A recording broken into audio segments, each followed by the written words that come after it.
is really more so to just touch on the fact that this is something that's like grown with time. So like when you look at even in the times of Jim Crow, many of the leaders in the Black church had leadership positions while being subservient in working society.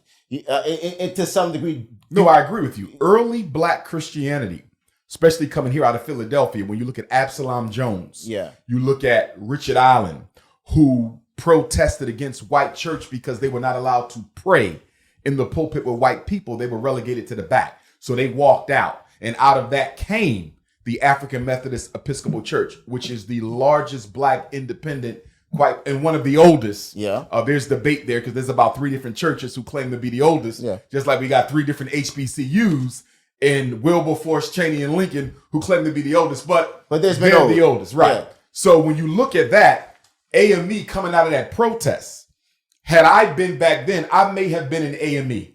Not for purposes of Jesus, but for purposes that you're fighting against white supremacy.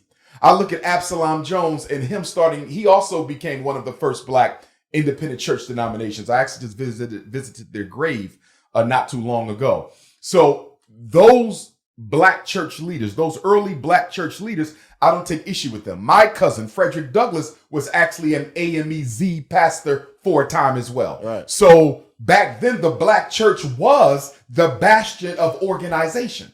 Everything came through the Black church. The job. You fought against the Klan through the church, the insurance, the burial fund, the civil rights. It came through the church. But in the aftermath of Dr. King's murder, 55 years ago, April the 4th, the Black church reinvented itself, and it remade itself away from being an instrument of agitation to an instrument of accommodation. Back then, we fought racism head on through the church using the Bible. I take no issue with that. I'll join a church like that tomorrow. You understand? But in the post-Dr. King era, the church has reinvented itself into accommodationist political action where we're not challenging the government to do right by our people. We're trying to build a relationship with racism. How can an institution of God have a relationship with the devil when the devil is not trying to become godly? Right. So where's the protest? I'm seeing dinner and coffee and tea and conversation, but where's that Dr. King energy, that spirit that get up and fight back? That's what's missing.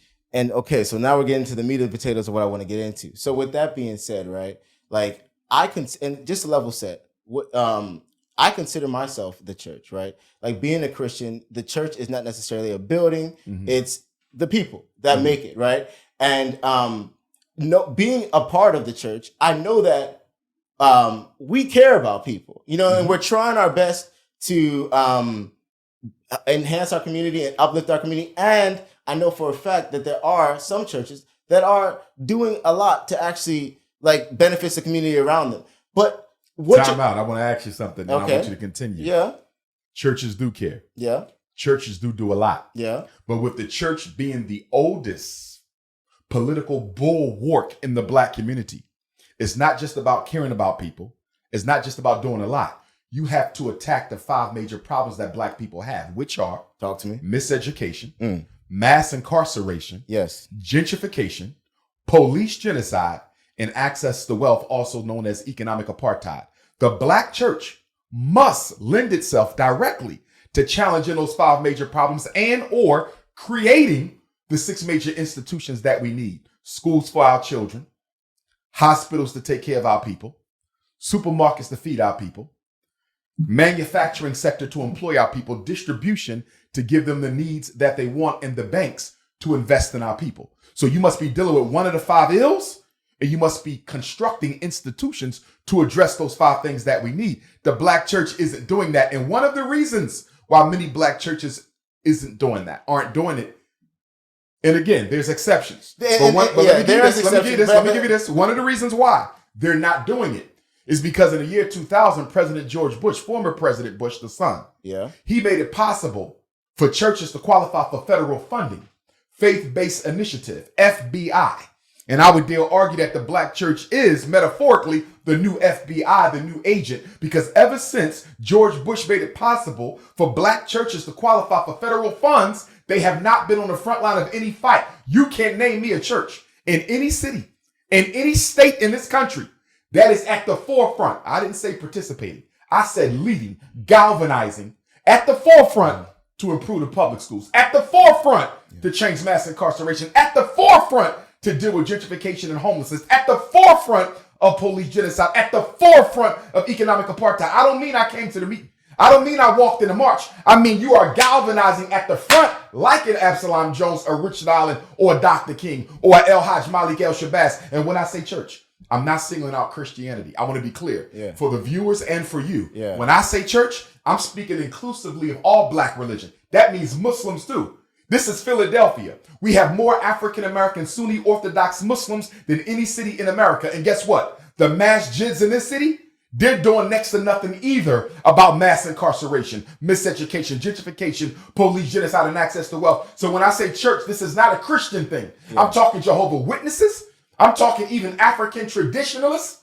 You understand me? We are too passive and docile when it comes to marrying our religious faith in the fight for justice. And see, I think what I love about like you and what you're saying even right now is you, and correct me if I'm wrong, it seems like you hate to see resources not being properly allocated. Absolutely. Right? And so like what you're explaining right now is, I think what like just hitting on the point of, hey, there's money here, there's resources here, there's people here, there's organization. We could take that and better allocate it. When you say the church, you're pretty much saying, look, they may be doing something, but from your peer view, and I would agree, it's probably not enough, and there's an opportunity to do more. Absolutely. Agreed. And so it's interesting though, right? Because when putting as a member of the church, right?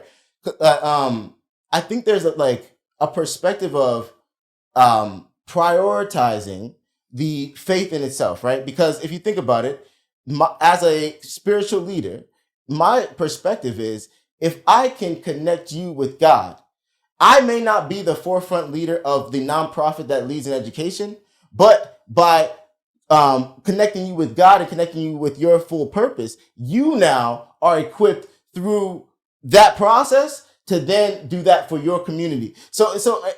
And I think push back on no, but I'm not even. I don't disagree. I'm not justifying that as the right approach per se, because that has often been the excuse used for why churches don't play a more direct role in the struggle. So you take me. I'm a certified school psychologist. Yes. You're having issues with your son. Yes. They want to label him autistic, LD, ADHD, ED, whatever the case may be, right? Yes. So I say to you, you say, Doc, can you go with me to the meeting? I say, you know what? I can't go with you to the meeting, but I'm going to equip you with everything that you can, that you will need in order to be successful in the meeting, which I do that because I can't be everywhere at all times. All right. But if you say, hey, we got to protest the government against the way in which black kids are being over-identified, I'm in the front of that. I'm forefront in that. You understand me? Yeah.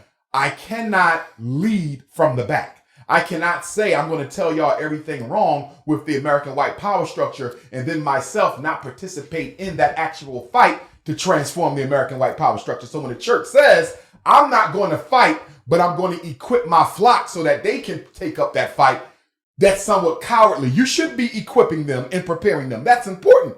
But what is your role in that fight? Every religious personality in history, I don't care if we deal with Moses, Jesus, Abraham, I don't care if we deal with Muhammad, I don't care if we come into contemporary times and deal with a Mahatma Gandhi who was a racist, or Dr. King, a Malcolm X, Honorable Elijah Muhammad, Honorable Marcus Garvey.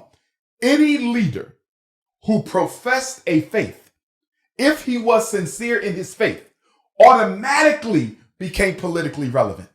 Jesus, by virtue of his work, automatically came to the attention of the government.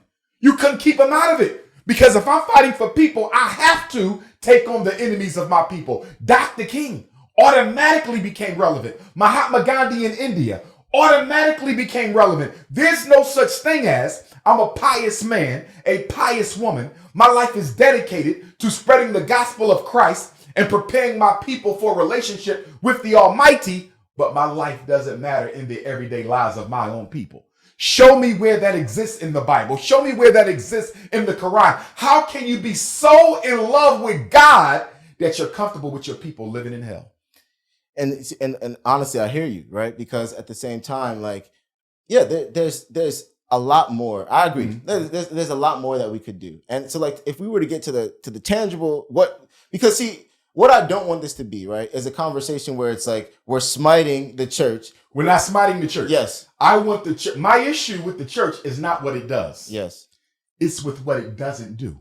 So there's nothing I'm trying to stop. I love that. I'm trying to start them, you understand me, down a path towards doing what the community does. So there's nothing I'm trying to stop. I need them to start picking up the baton that Dr. King left. You understand? 55 years. You haven't had a church leader yet step up like Dr. King has done.